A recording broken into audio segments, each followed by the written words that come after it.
Isang mapagpalang umaga sa ating lahat mga kapatid. Ako po ay si Charlene Manalo, taga Itiagi, Carolay, Itiagi, Isabela. Ako po ay magbabahagi ng salita ng Diyos sa kabutihan ng Diyos sa buhay namin.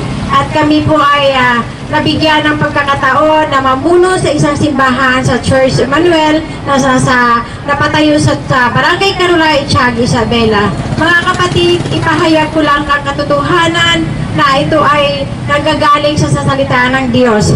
Sa John chapter 4 verse 23 to 24, subalit dumarating na ang panahon at ngayon na nga na ang mga tunay na sumasamba sa Ama ay sasamba sa Kanya sa Espiritu at katotohanan, sapagkat ganyan ang uri ng pagsamba ang kinalulugdan ng Ama. Ang Diyos ay Espiritu, kaya dapat siyang sambahin sa Espiritu at katotohanan. Mga kapatid, isa kami dati, Panginoon, na nagbahagi din ng mga salita na walang kabuluhan. Pero ginabayan kami naman ng Espiritu Santo at naririto kami na tuklasan namin ang katotohanan sa pagsamba ng ating Diyos na buhay. Kaya tayo lahat, mga kapatid, binibigyan tayo ng pagkakataon upang tuklasin natin ang katotohanan na nasa salita ng Diyos.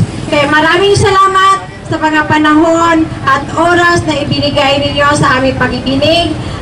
Kami ay namimigay ng mga flyers upang tingnan ninyo sa website, sa YouTube, sa Facebook, at mapakinggan nyo ang mga mensahe ng aming pastor na ibinabahagi niya. At yun ay ang katotohanan na idinadala namin para tayong lahat ay maligtas. Maraming salamat at sa Kanya lahat ang papuri at kadakilaan sa ating Diyos na buhay. To God be the glory. Amen.